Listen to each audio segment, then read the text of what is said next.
La manera más clara de ver el crecimiento espiritual es que se está llevando a cabo, como dice 2 Corintios 3:18, de un nivel de gloria a otro nivel de gloria, a otro nivel de gloria, conforme somos conformados más y más a la imagen de Cristo.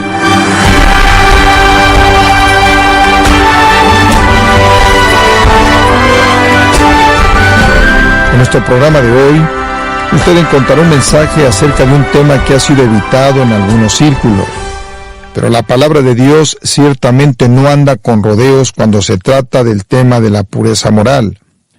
John MacArthur tratará este importante tema para su crecimiento cristiano, mientras avanza en su práctico estudio acerca de los fundamentos de la vida titulados De regreso a lo elemental, a continuación en Gracia a vosotros. Ahora, le hemos explicado que en esencia, el crecimiento espiritual es meramente un compromiso con vivir para la gloria de Dios. Y conforme usted vive para la gloria de Dios, el Espíritu de Dios entonces capacita el proceso de madurez espiritual y lo hace más y más y más como Jesucristo. Usted pasa de ser un infante espiritual a la madurez, crece en la gracia, crece hasta llegar a ser más y más parecido a Cristo, como dice la Biblia. Entonces, el crecimiento espiritual es un proceso. No es algo instantáneo y va a llevarse a cabo a lo largo de su vida. Y es un proceso que necesita para su crecimiento y su desarrollo y su cumplimiento una mentalidad de glorificar a Dios. Nos hemos comprometido con glorificar a Dios para poder estar creciendo. Y esa es simplemente otra manera, como lo dije en nuestra última lección, de vivir la vida llena del Espíritu, de andar en el Espíritu, de obedecer la palabra de Dios, de dejar que la palabra de Cristo more en nosotros abundantemente, ser conformado a su voluntad, ceder nuestros cuerpos como instrumentos de justicia. En otras palabras, todas esas cosas realmente son maneras diferentes de decir lo mismo. He descubierto en mi estudio bíblico a lo largo de los años que básicamente simplemente son principios espirituales simples que encontramos en la Biblia que se repiten en muchas maneras diferentes, en muchas formas diferentes. Cualquier maestro bíblico aprende algo. Hay dos cosas que debe recordar cuando usted enseña. Uno es lo olvidadizo, lo fácil que es olvidar las cosas. La gente tiende a olvidar lo que han oído, entonces tiene que continuar repitiéndolo. Pero en segundo lugar es la familiaridad. Usted no puede repetirlo de la misma manera, de lo contrario la gente va a pensar que ya lo sabe y no lo oye. Entonces tiene que repetir cosas una y otra vez, pero siempre haciéndolo de una manera nueva y fresca, de tal manera que hay una emoción y un aspecto, un sentido de frescura por una nueva dimensión de la verdad. Ahora eso es exactamente lo que la Biblia hace. Toma ciertos principios espirituales básicos de que usted debe crecer como cristiano y llega a tocar al mismo concepto desde muchos ángulos. La manera más clara de ver el crecimiento espiritual es que se está llevando a cabo, como dice 2 Corintios 3:18, de un nivel de gloria a otro nivel de gloria, a otro nivel de gloria, conforme somos conformados más y más a la imagen de Cristo. Ahora, debemos vivir para la gloria de Dios. ¿Cómo hacemos eso? Hasta ahora hemos compartido 10 maneras en las que usted debe glorificar a Dios. Permítame repasarlas brevemente. En primer lugar, glorificamos a Dios al confesar a Jesús como Señor. Ahí es donde todo comienza. Filipenses 2:11, cuando confesamos a Jesús como Señor, para la gloria de Dios. Tiene que nacer para crecer. Una vez que ha entrado a la familia, se ha colocado bajo el señorío de Cristo, entonces puede comenzar el proceso de madurez espiritual. En segundo lugar, le damos gloria a Dios al apuntar nuestras vidas hacia ese propósito. Usted nunca glorificará a Dios a menos de que lo apunte en esa dirección. Debe tener eso como meta. Y eso es lo que quiere decir 1 Corintios 10:31, en donde dice, si pues coméis o bebéis, esto es lo más mundano que se vuelve la vida, hacedlo todo para la gloria de Dios. En tercer lugar, aprendimos que glorificamos a Dios al confesar nuestro pecado. Josué 7:19 dice, dad gloria a Jehová el Dios de Israel y confiesa tu pecado. Como puede ver, glorificamos a Dios cuando admitimos nuestra pecaminosidad y la confesamos y nos volvemos de ella, nos arrepentimos de ella. Y eso nos mantiene moviéndonos en el camino de la madurez. Usted no puede madurar a menos de que esté enfrentando el pecado y eliminándolo de su vida. En cuarto lugar, aprendimos que glorificamos a Dios al confiar en Él. Romanos 4:20 nos dice que Abraham no se debilitó en la fe, sino que más bien se fortaleció en la fe ante la promesa de Dios, dando gloria a Dios. Conforme usted cree en Dios y usted sigue su guía con una fe llena de confianza, eso le da gloria a Él, porque dice, Dios, tú puedes ser confiado. Y eso le da a Él gloria. En quinto lugar, aprendimos a partir de Juan 15:8 que glorificamos a Dios al dar fruto. Glorificamos a Dios cuando hay producto en nuestras vidas, cuando hay algo visible en lo que Dios está haciendo en nosotros, cuando nuestras buenas obras se manifiestan y glorificamos a nuestro Padre que está en los cielos, como lo expresó Jesús. Debemos ser fructíferos. En esto es glorificado mi Padre, dijo Juan 15:8, que deis mucho fruto. Y después, en sexto lugar, dijimos que glorificamos a Dios mediante la alabanza. El que sacrifica alabanza me honrará o me glorificará. Conforme recitamos los atributos de Dios y sus maravillosas obras, y agradecemos por ambos, porque ambos se operan en nuestras vidas, están en operación en nuestras vidas, eso también nos mantiene a lo largo del camino del crecimiento. Y después, en séptimo lugar, dijimos que crecemos al ser obedientes a partir del amor, al amarlo lo suficiente como para obedecer lo que Él nos pide hacer.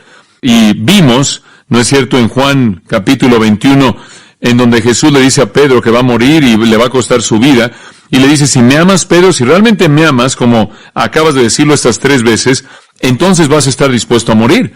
Y después le dice, sígueme. Y cuando usted está dispuesto a seguir, aun cuando eso significa la muerte, debido a que usted lo ama tanto, entonces usted está viviendo para su gloria. También dijimos que glorificamos a Dios mediante la oración. Glorificamos a Dios por la oración. Juan 14 dice que si pedimos algo en su nombre, Él lo hará, para que el Padre sea glorificado en el Hijo.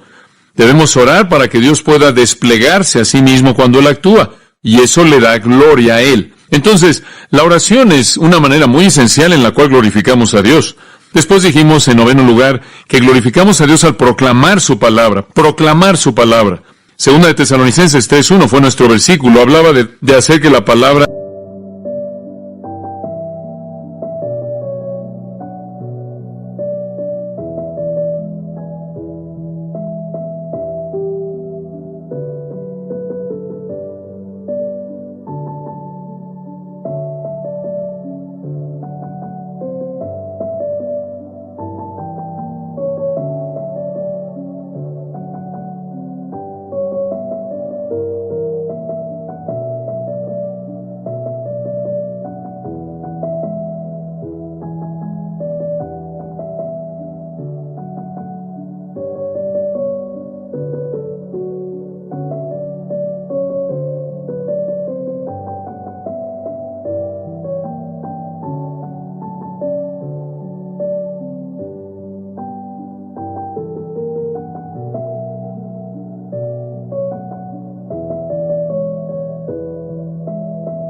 corriera para que Dios fuera glorificado.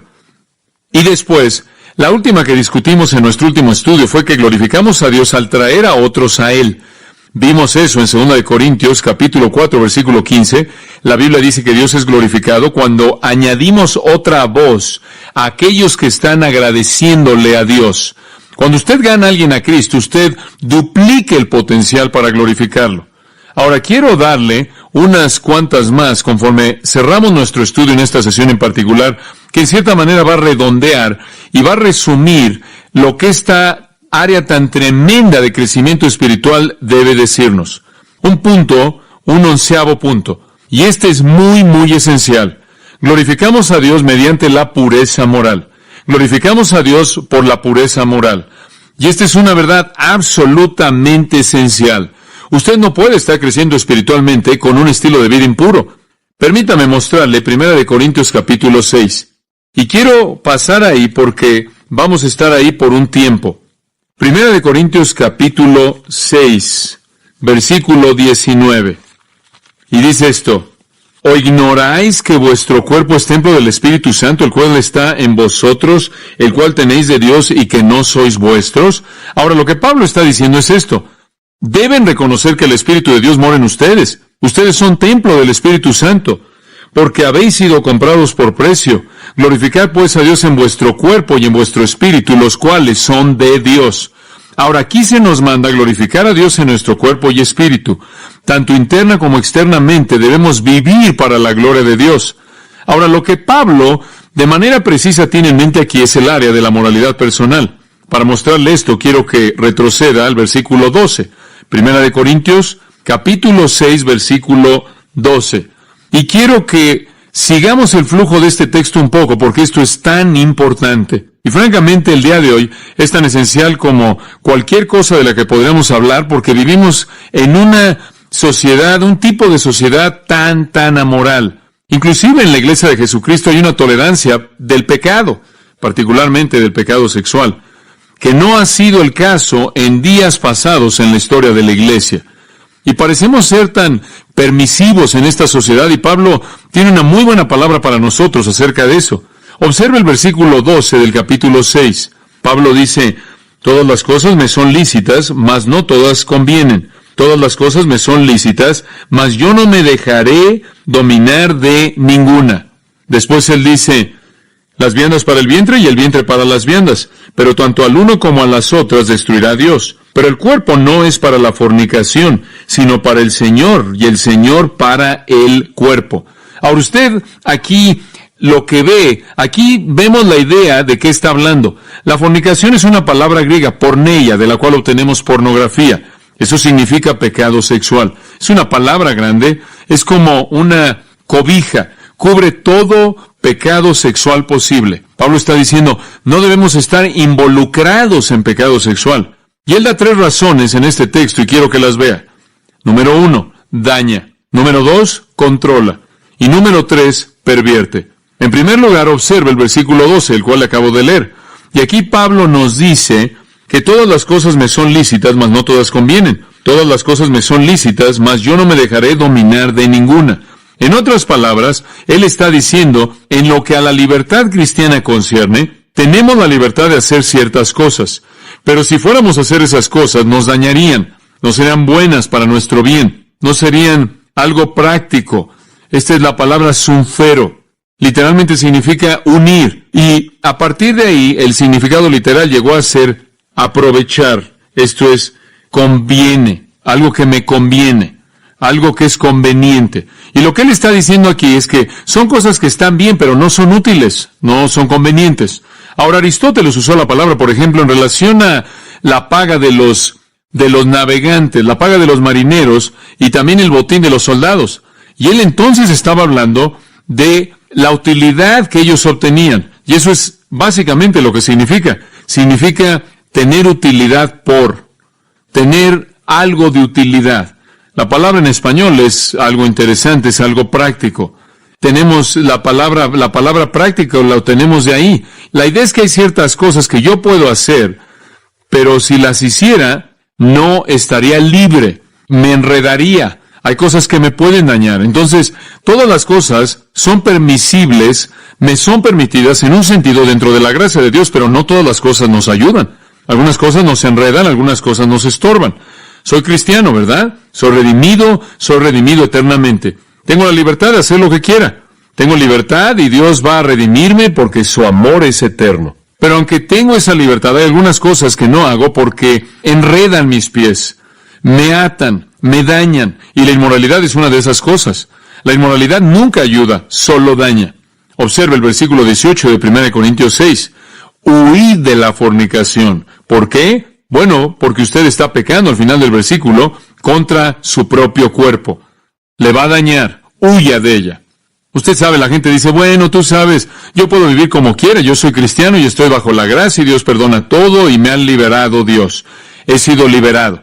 Estoy libre del poder de la ley porque Cristo llevó la paga, llevó mi paga. Estoy libre del poder del pecado porque Él pagó el precio. Estoy libre del juicio eterno porque Él llevó el juicio de Dios en su propio cuerpo. Estoy libre, pero Pablo dice, sí, eso es correcto, pero usted no está libre para hacer las cosas que lo dañan. Usted sabe, el libro de Proverbios tiene mucho que decir acerca de cómo la inmoralidad nos daña. En el 5º capítulo de Proverbios, en el 6º capítulo de Proverbios, en el 7º capítulo de Proverbios y en el 9º capítulo de Proverbios, hay una lista bastante larga de cosas muy prácticas para mostrarnos que la fornicación es dañina. En 1 Corintios capítulo 10, versículo 8 dice, ni forniquemos como algunos de ellos, esto es, los israelitas fornicaron, y cayeron en un día 23,000. Pablo dice, no cometan fornicación, y se encuentran en la misma situación en la que Israel estuvo cuando esos 23,000 murieron en un día. El pecado tiene un efecto devastador, particularmente el pecado de inmoralidad. Puedo pensar de regreso en el Salmo 51 me viene a la mente de David, quien había cometido el pecado de inmoralidad con Betsabé. Y en esa situación tan terrible, tan aterradora que resultó de eso, en donde el hombre Urías, el marido de ella, fue matado y David vivió con esta culpabilidad increíble. El Salmo 51 dice que él se enfermó y se debilitó y se sintió solo y estuvo triste, se sintió culpable.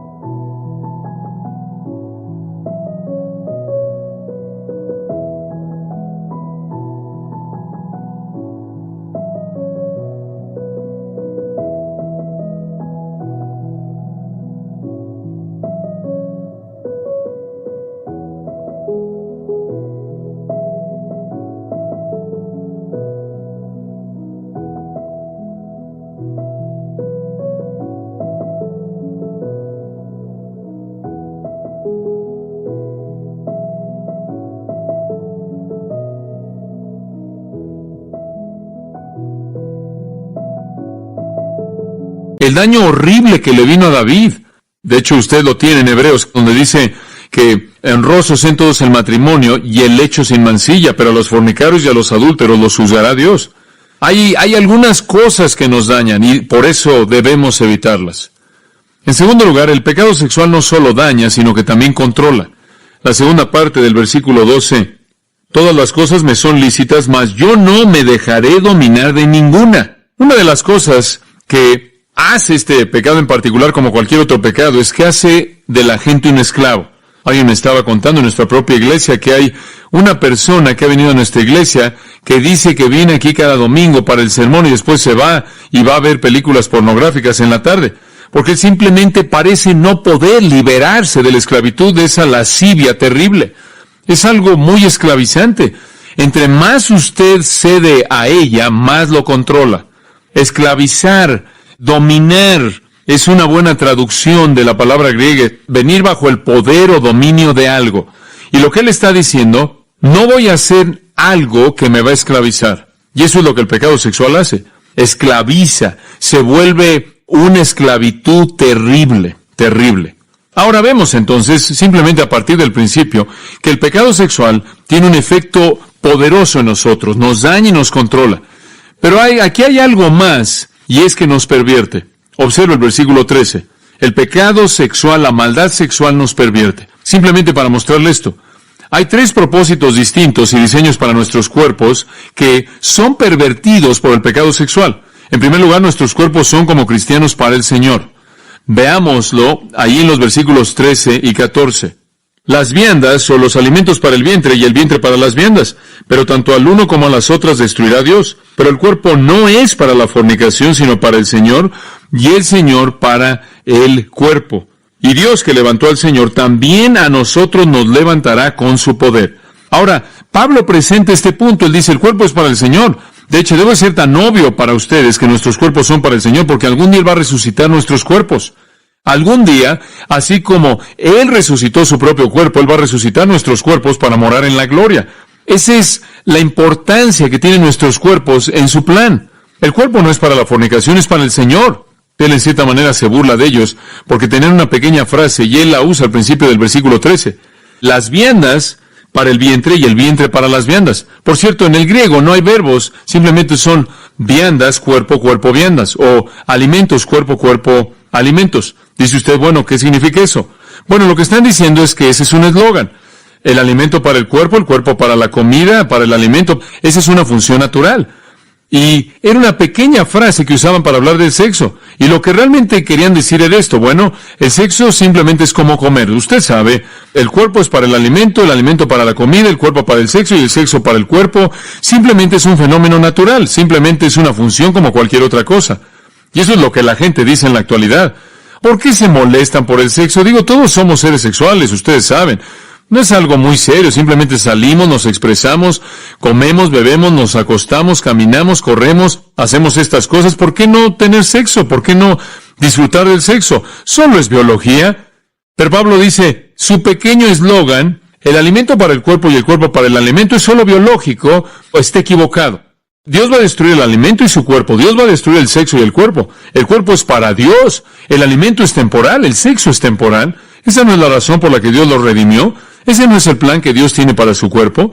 Si usted es cristiano, el plan que Dios tiene para su cuerpo no es sexo, es resurrección, es glorificación. ¿Y por qué entonces va a adulterar ese cuerpo que tiene ese propósito tan maravilloso y especial? Y eso es esencialmente lo que él está diciendo. Entonces el cuerpo en primer lugar es para el Señor. En segundo lugar es uno con Cristo. Inclusive aquí y ahora. Observe el versículo 15.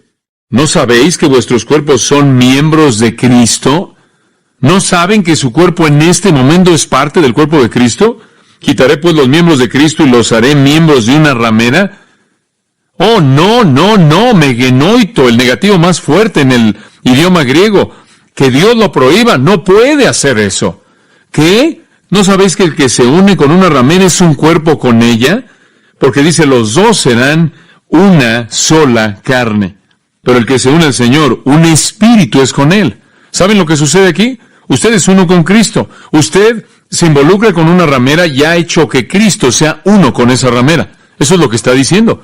Usted no puede actuar así. Por cierto, ¿quiere saber quién es una ramera? Esa es cualquier persona que tiene relaciones sexuales fuera del matrimonio, aun si están más bien comprometidos.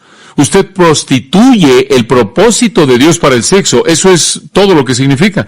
Entonces, nuestros miembros son miembros de Cristo. Nuestros cuerpos son parte de su cuerpo y somos uno con Él y no podemos arrastrarlo y llevarlo a una relación vil sin afectar el propósito que Él tiene en mente. Y esa es la razón por la que en el versículo 18 Él dice, huid de la fornicación.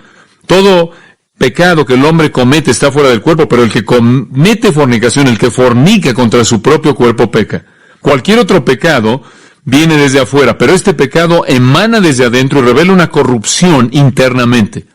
Entonces Pablo realmente está pegándole fuerte, dándole fuerte esto. Él dice, no pueden cometer este pecado porque son uno con Cristo, no pueden cometer este pecado porque Dios tiene otro propósito para su cuerpo. Y después, en tercer lugar, él dice, no pueden hacer esto porque su cuerpo es el templo del Espíritu Santo. Versículo 19, ¿o ignoráis que vuestro cuerpo es templo del Espíritu Santo, el cual tenéis de Dios y que no sois vuestros, porque habéis sido comprados por precio? Entonces, como puede ver, debido a que el Espíritu mora en nosotros, debido a que somos uno con Cristo, y debido a que Dios ha planeado una glorificación de nuestros cuerpos, no tenemos absolutamente nada que ver en involucrarnos en esto. Por tanto, versículo 20, y esta es la clave para nuestro estudio, glorificar pues a Dios en vuestro cuerpo y en vuestro espíritu. Interna y externamente no lo hagan y ni siquiera quieran hacerlo. Eso glorifica a Dios.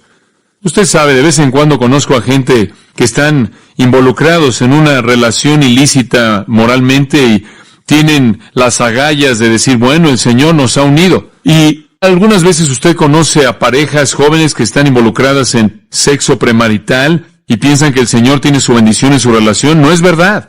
Inclusive hay personas en una relación matrimonial que pueden estar casados con un incrédulo y encontraron un cristiano y están teniendo una relación y tratan de decir que el Señor está en esa relación. Escuche, ese no es el caso en absoluto. Usted no está glorificando a Dios.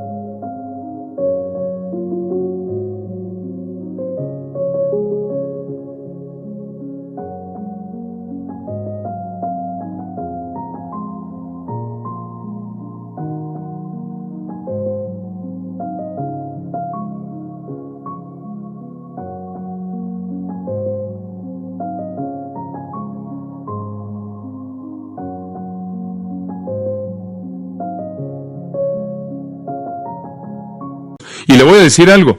Si usted o yo o alguien más está viviendo en un estado de inmoralidad, no hay manera alguna en la que podamos glorificar a Dios. No hay manera alguna en la que estemos creciendo espiritualmente. No hay manera en la que podamos crecer espiritualmente. Crecemos en pureza, no en impureza. Entonces, conforme glorificamos a Dios en nuestros cuerpos, crecemos en su gracia. Entonces, ¿qué estamos diciendo en nuestro 11º punto? El crecimiento espiritual involucra glorificar a Dios mediante la pureza en nuestras vidas. Permítame darle un 12º. Y quizás tenemos tiempo solo para un último al final. Glorificamos a Dios por la unidad. Y esto es muy importante.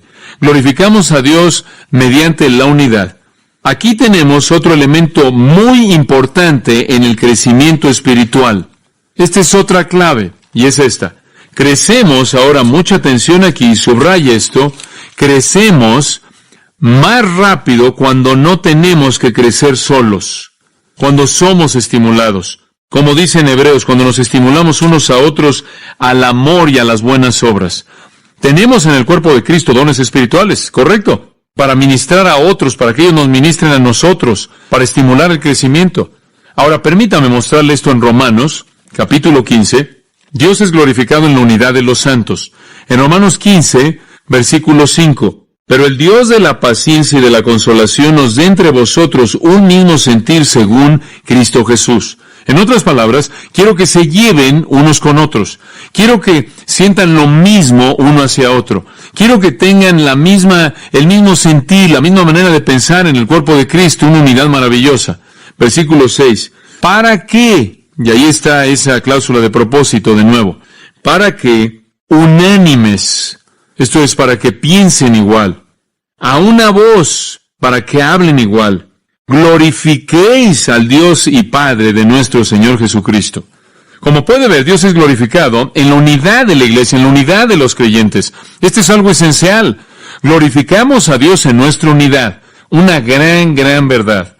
Dios no espera que luchemos a lo largo del camino de la madurez espiritual solos, pero Él espera que nos movamos junto con otros, en la compañía unos de otros. Así es como glorificamos a Dios. Por tanto, dice en el versículo 7, recibíos los unos a los otros. Después de todo, Cristo nos recibió. ¿No es cierto? ¿Y somos mejores que Él? ¿Tenemos un estándar más alto para nuestro grupo que el de Él? ¿Por qué? Para gloria de Dios. Ahora esto es muy importante. Debemos estar interactuando. Nadie crece en un vacío. Nos necesitamos de manera desesperada los unos a los otros. Crecemos por la unidad. ¿Sabe usted por qué? Por ejemplo, una ilustración.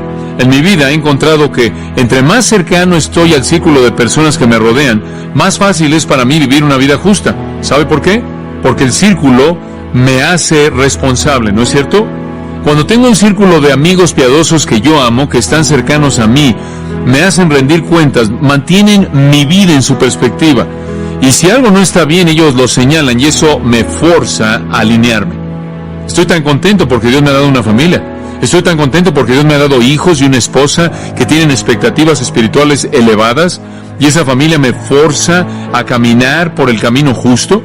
Y si me desvío de uno u otro, a veces los 5, entran ahí para informarme que me desalineé. Y eso es muy útil.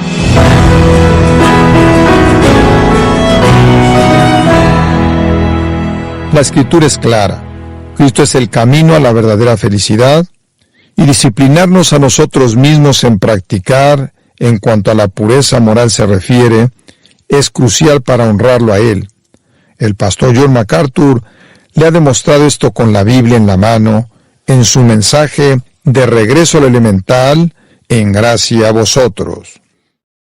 Y estimado oyente, le invitamos a visitar nuestra página en gracia.org, donde podrá escuchar este y todos los mensajes de esta importante serie de regreso al elemental, completamente gratis, así como acceder a todos los recursos que tenemos disponibles para su crecimiento espiritual. Y estimado oyente, recuerde que tenemos disponible el libro A Solas con Dios, un estudio acerca de la oración de Jesús, que puede ayudarle a profundizar en su entendimiento de esta importante disciplina, mientras le ayude a mejorar su vida de oración. Puede adquirirlo en nuestra página en gracia.org. A Solas con Dios, escrito por el pastor John MacArthur. Si tiene alguna pregunta o desea conocer más de nuestro ministerio, como son todos los libros del pastor John MacArthur en español, o los sermones en CD, que también usted puede adquirir, escríbanos y por favor mencione la estación de radio por medio de la cual usted nos escucha en Gracia a Vosotros. Es importante conocer no solo el país y ciudad de donde usted nos escucha, sino también la radio. Para quienes contactan nuestro ministerio por primera vez, pueden solicitar una copia del mensaje de promoción sin costo alguno, un mensaje por oyente únicamente. Si usted vive en España, escríbanos a Gracia a Vosotros, apartado de correo 40, código postal 41806, Umbrete, Sevilla, España. O puede escribirnos a través del siguiente correo electrónico: europa@gracia.org. En nombre del pastor John MacArthur, nuestra coordinadora de estaciones, Marilina Carulli, y del personal, le damos las gracias, invitándole para que nos acompañe en la próxima edición, para continuar desatando la verdad de Dios un versículo a la vez, aquí en Gracia a Vosotros.